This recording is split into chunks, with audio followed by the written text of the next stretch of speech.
আর পাহাড়ের একদম পাশে এই পলাশ জঙ্গল, দারুণ লাগছে দেখুন। নির্জনতা পছন্দ করেন আর প্রকৃতির সাথে সময় কাটাতে যান তাহলে কিন্তু আপনারা এখানে আসতে পারেন। এখানে বসে এরকম একটা সৌন্দর্য উপভোগ করতে পারবেন আপনারা। বেশ শান্ত নিরিবিলি একটা মন্দির, একদম টিপিক্যাল গ্রামের যে বটগাছগুলো থাকে।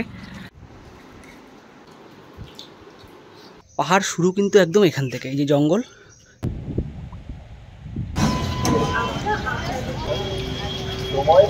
সময় এখন ভোর 5:45। আমি রয়েছি হাওড়া স্টেশন, আর আজকে আমি ধরছি হাওড়া থেকে 22387 ব্ল্যাক ডায়মন্ড এক্সপ্রেস। এই ট্রেনটি এখান থেকে ছাড়বে 6:15 আর রানীগঞ্জে গিয়ে পৌঁছবে কিন্তু 9:30-এ। তো আজকে আমার গন্তব্য রানীগঞ্জ, আর রানীগঞ্জ বা আসানসোল যাওয়ার জন্য এই ট্রেনটি কিন্তু আমার কাছে বেস্ট।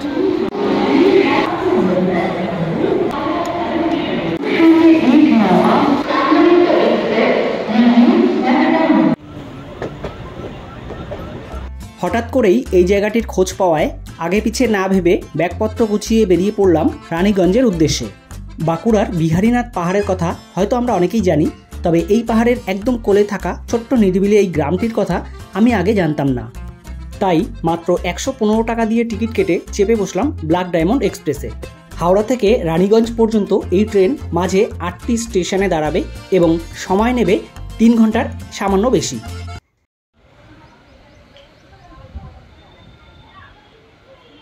চলে এলাম রানীগঞ্জ, সময় এখন 9:30। ট্রেন কিন্তু একদম ঠিকঠাক টাইমে পৌঁছে দিয়েছে। এবার এখান থেকে বিহারীনাথ যাওয়ার জন্য টোটো ধরবো। স্টেশনের বাইরে থেকে টোটো পাওয়া যায়, তবে আমি আগে হোটেলে বলে রেখেছিলাম, টোটো পাঠিয়ে দিয়েছে। টোটোতে 500 টাকা নেবে।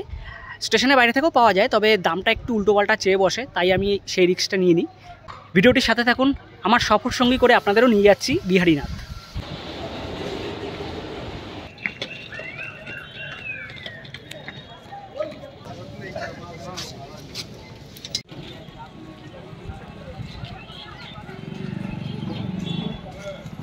রানীগঞ্জ স্টেশনের 4 নম্বর প্ল্যাটফর্মের বাইরে কিন্তু আপনারা টোটো স্ট্যান্ড পেয়ে যাবেন। এখান থেকে আপনারা টোটো ধরতে পারেন, আর যদি টোটো আগে থেকে বলা থাকে তাহলে কিন্তু টোটো এখানে এসে দাঁড়াবে। আমি যে টোটোতে যাচ্ছি সেই টোটোর কন্ট্যাক্ট নাম্বার আমি ডেসক্রিপশন বক্সে দিয়ে দেবো, আপনারা চাইলে কিন্তু কন্ট্যাক্ট করে নিতে পারেন। বিহারীনাথ আসতে হলে রানীগঞ্জ হয়ে আসা ছাড়াও আপনারা কিন্তু আসানসোল হয়ে আসতে পারেন, তবে কলকাতার দিক থেকে যদি আসেন তাহলে রানীগঞ্জ হয়ে এলেই সুবিধা হবে। সেক্ষেত্রে সময় কিছুটা কম লাগে, আর রানীগঞ্জ থেকে বিহারীনাথ পর্যন্ত টোটো বা অটোতে ভাড়া নেয় 500 টাকা। রাস্তার দুপাশে লালে লাল হয়ে রয়েছে পলাশ, দারুণ দারুণ লাগছে। আর এরকম ছবি কিন্তু আমরা বিভিন্ন সোশ্যাল মিডিয়ায় দেখি।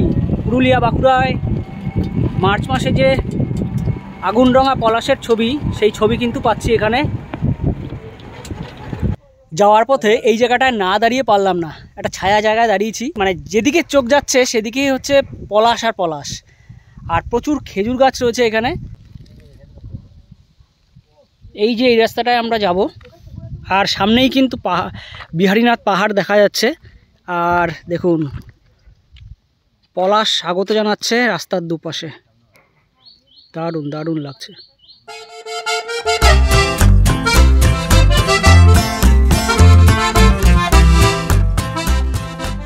চলে এলাম বিহারীনাথ, আর পেছনে যে পাহাড়টা দেখছেন এটা কিন্তু বিহারীনাথ পাহাড়। রানীগঞ্জ থেকে সময় লাগলো 1.5 ঘন্টার একটু বেশি, কারণ মাঝে দাঁড়িয়েছিলাম, ব্রেকফাস্ট করলাম। আর আপনারা যদি রানীগঞ্জ থেকে কিছু কিনে আনতে চান, ওখানে দোকানপাট রয়েছে, সেখান থেকে নিয়ে আসতে পারেন। এখানেও টুকটাক দোকানপাট পেয়ে যাবেন। আর আসার রাস্তাটা তো দেখালাম, অসাধারণ, সেখানেও কিছুটা দাঁড়িয়েছিলাম। তো সব মিলিয়ে কিন্তু মোটামুটি 1.5 ঘন্টার মতো সময় লাগলো। আর একটা কথা বলি, আমি যে টোটোতে এসছি সেই টোটোর কন্ট্যাক্ট নাম্বার ডিসক্রিপশন বক্সে দিয়ে দেবো, চাইলে আপনারা যোগাযোগ করে নিতে পারেন। বিহারীনাথ ট্যুরিস্ট পয়েন্ট, এখানেই আজকে থাকবো। হোটেলটা আপনাদের একটু ঘুরিয়ে দেখিয়ে দিই। অনেকগুলো রুম রয়েছে, আর ঢুকতেই সামনেটা বেশ বড় জায়গা, এখানে পার্কিং করতে পারেন আপনারা যদি পার্সোনাল গাড়ি নিয়ে আসেন। আর সামনেটা একটা ছোট্ট গার্ডেন টাইপের করা রয়েছে, কিছু অ্যাক্টিভিটিস রয়েছে, বাচ্চারা যদি আসে এগুলো খেলাধুলো করতে পারবে। এখানে দোলনা রয়েছে। আর মেন যে থাকার বিল্ডিংটা সেটা হচ্ছে সামনে, আর পাশেই কিন্তু একদম বিহারীনাথ পাহাড়। এখান থেকে দারুণ ভিউ পাওয়া যায়, চলুন দেখিয়ে দিই। প্রচুর গাছ রয়েছে এখানে, ফুল গাছ রয়েছে। আপনারা যদি বিহারীনাথ মন্দিরে পুজো দেন এখান থেকে ফুল নিয়ে পুজো দিতে পারেন। প্রচুর ফুল গাছ রয়েছে। ডান দিকে রিসেপশন, এই হচ্ছে রিসেপশন।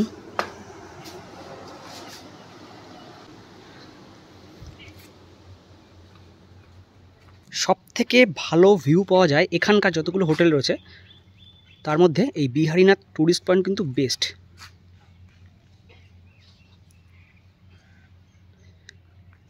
দারুণ দারুণ। তো চলুন এবার যে রুমে রয়েছি সেই রুমটা একটু দেখিয়ে দিই।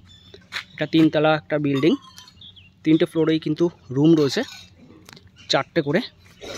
তো চলুন দোতলায় যে রুমটিতে আমি রয়েছি ছোট্ট করে দেখিয়ে দিই।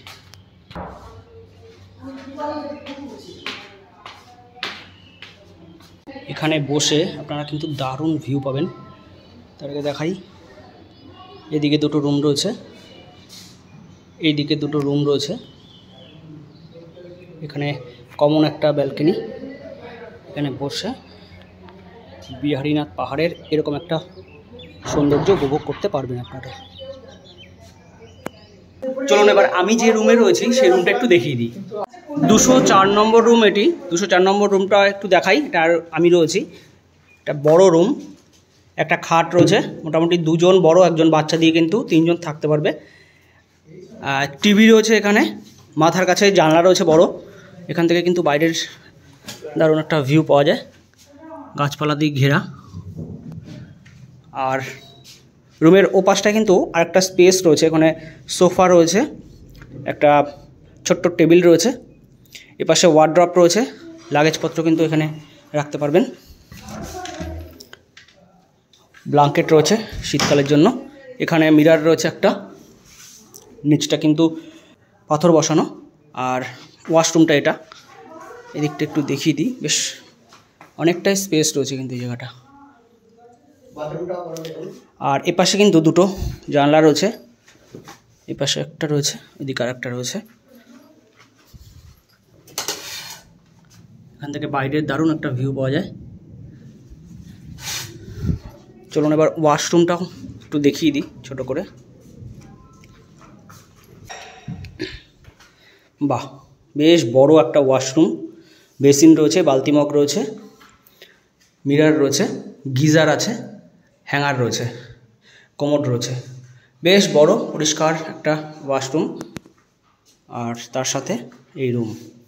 আর রুম থেকে বেরোলে কিন্তু দারুণ একটা ভিউ পাওয়া যায়।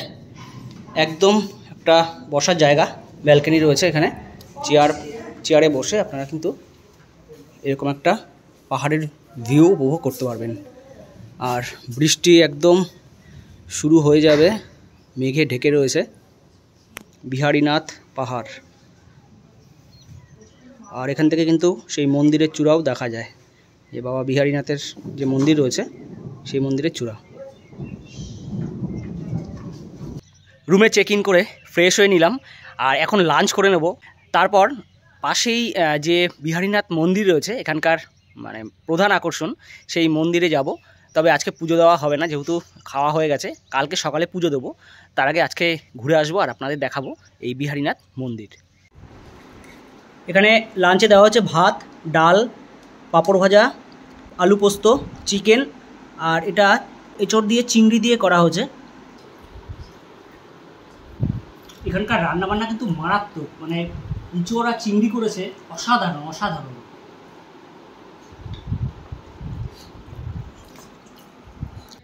হোটেলের মেন গেট থেকে বেরোলেই কিন্তু একটি রাস্তা রয়েছে, মেন রাস্তা এটা।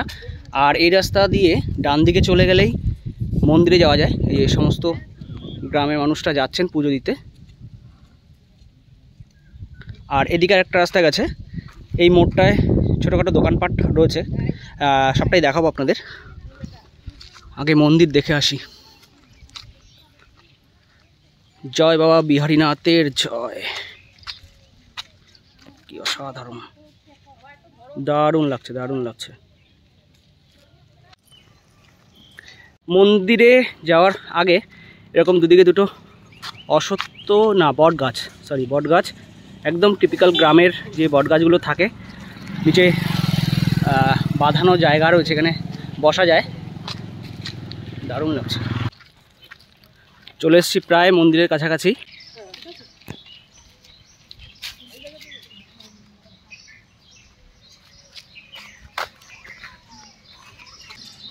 চলে এলাম একদম মন্দিরের সামনে, ওই হচ্ছে মন্দিরের গেট, মেন গেট, ওখান থেকে ঢুকতে হবে।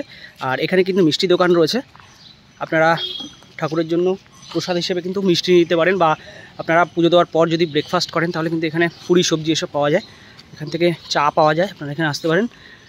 এখানে একটা মিষ্টি দোকান। আর আপনারা যদি ডালা কেনেন পুজো দেওয়ার জন্য, সেই ডালা কিন্তু এখানে পাওয়া যায়, আপনারা এখান থেকে পুজো দেওয়ার ডালা নিয়ে নিতে পারেন। কটা পর্যন্ত আপনারা খোলা থাকে দোকান? আমার খোলা থাকে আপনার 3টে পর্যন্ত। আর সকালে আসেন কখন? 6টার সময়। ঠিক আছে। এই হচ্ছে মন্দিরে ঢোকার মেন গেট।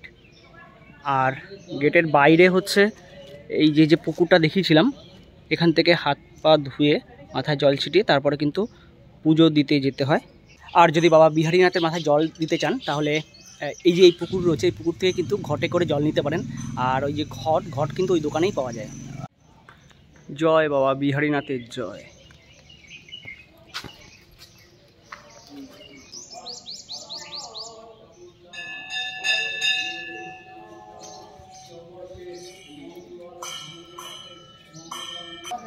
এই হচ্ছে বাবা বিহারীনাথের মেন মন্দির। আর মন্দির চত্বরটা কিন্তু অনেক বড়। পাশে নন্দী মহারাজ রয়েছে, এপাশে রয়েছে বজরংবলীর মন্দির, এখানে ছোট্ট একটা নাট মন্দির রয়েছে। আর এপাশেও কিন্তু মন্দির রয়েছে, এখানে রটন্তী কালীর মন্দির রয়েছে, দেখাচ্ছি। আর এখানে বড় একটি নিম গাছ, খুব সুন্দর ছায়া দিচ্ছে। ও পাশে রয়েছে বিষ্ণু মন্দির আর রাধাকৃষ্ণের মন্দির। তো চলুন প্রথমে বিহারীনাথের মন্দির আপনাদের একটু ঘুরিয়ে দেখাই।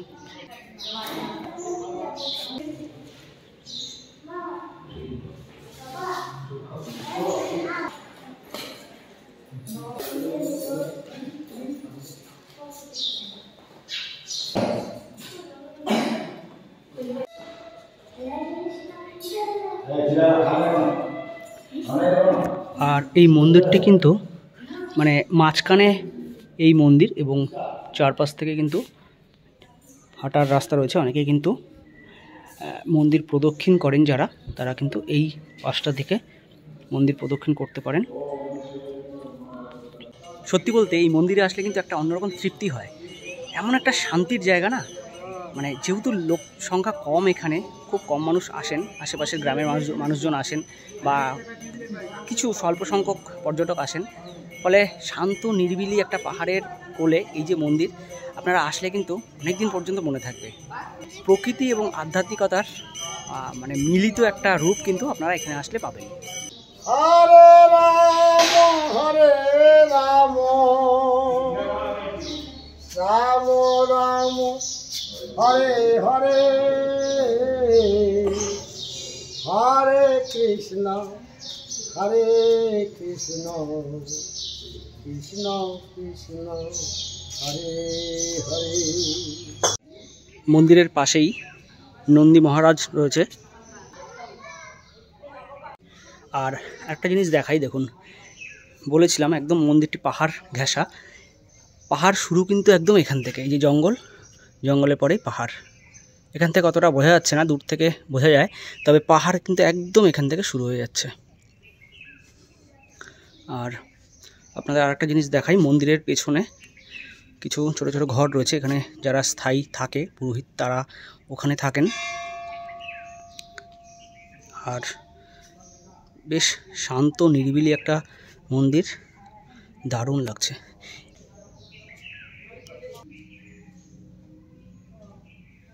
এখানে রয়েছে মা রটন্তী কালীর মন্দির।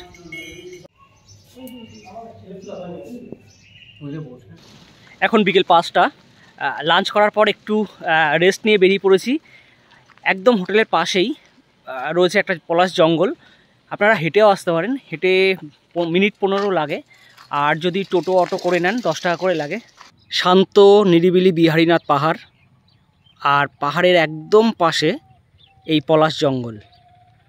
আর এখন প্রায় সন্ধ্যা হব জাস্ট সানসেট হচ্ছে।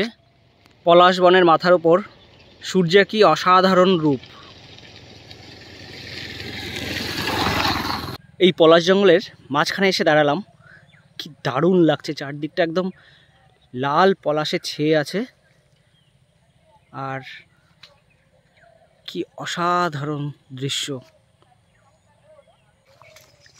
আপনারা এই কাঠগুলো কি জ্বালানি হিসেবে ব্যবহার করবেন নাকি? ও আচ্ছা আচ্ছা। এগুলো কি গাছের এগুলো? আকাশমণি না? আচ্ছা আচ্ছা আচ্ছা।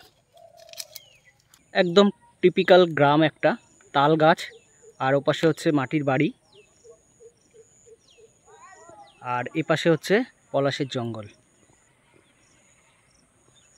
একদম শান্ত নিরিবিলি একটা জায়গা। আপনাদের নির্জনতা পছন্দ হলে কিন্তু এই জায়গাটা আপনাদের কাছে একদম আদর্শ হবে। দারুণ লাগছে, দারুণ লাগছে। এই যে বিহারীনাথ, এখানে প্রচুর কিছু যে দেখার আছে সেরকম কিন্তু ঠিক নয়, তবে অনাবিল প্রকৃতি রয়েছে। আপনারা যদি নির্জনতা পছন্দ করেন আর প্রকৃতির সাথে সময় কাটাতে যান তাহলে কিন্তু আপনারা এখানে আসতে পারেন। তবে আপনারা এখান থেকে কিন্তু পুরুলিয়ার বেশ কিছু পপুলার জায়গা ঘুরে দেখে নিতে পারেন অটো রিজার্ভ করে, যেমন বরন্তি, জয়চণ্ডী পাহাড়, গড়পঞ্চকোট, এগুলো কিন্তু এখান থেকে দিনের দিনে ঘুরে আসা যায় অটো রিজার্ভ করে। অটোতে কত কী খরচ পড়ছে সেগুলো সবটা কিন্তু আপনাদের ডিটেলসে জানিয়ে দেবো। এখন সন্ধ্যা 6:30, বৃষ্টি শুরু হয়ে গেছে কিন্তু, আর বাইরে ছিলাম সন্ধ্যা আরতি দেখবো বলে বেরিয়েছিলাম, তো যাওয়া হলো না। বৃষ্টি শুরু হয়ে গেছে, বেশ একটা ঠান্ডা ঠান্ডা ওয়েদার, ভালো লাগছে বেশ। সন্ধ্যাবেলায় চা বা স্ন্যাক্স নিতে চাইলে কিন্তু এনাদেরকে আগে বলে দেবেন, যেহেতু নিজস্ব রেস্টুরেন্ট রয়েছে এদের, সমস্ত ধরনের খাবার কিন্তু আপনারা পেয়ে যাবেন, তবে আগে জানিয়ে দেবেন, এরা সমস্ত রকম ব্যবস্থা কিন্তু করে দেবে। এখন রাত 10:45, ডিনার করে নেব। ডিনারে নিয়েছি রুটি আর চিকেন।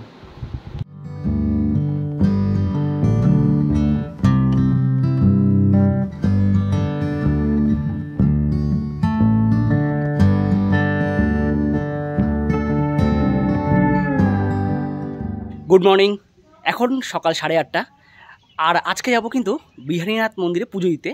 কালকেও গিয়েছিলাম, কালকে ঘুরে এসেছিলাম, আর আজকে গিয়ে পুজো দেব। তবে আজকে আকাশের মুখ কিন্তু ভার, বৃষ্টি নামতে পারে যখন তখন। পুজো দিয়ে এসে তারপর চেক আউট করবো কিন্তু এই হোটেল থেকে।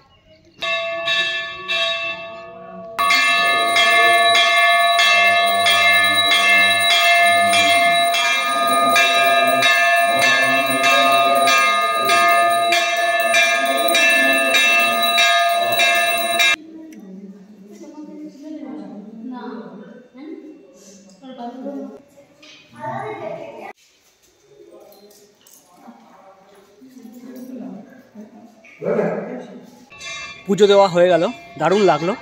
আর পুজো দেওয়ার পর আপনারা বাইরে কিন্তু যে দোকান রয়েছে, মিষ্টির দোকান, ওখান থেকে কিন্তু নিরামিষ কচুরি পাওয়া যায়, মিষ্টি পাওয়া যায়, আপনারা ওখান থেকে খেতে পারেন। আমিও খেয়ে নেবো, কারণ আমি উপোস করে পুজো দিয়েছি।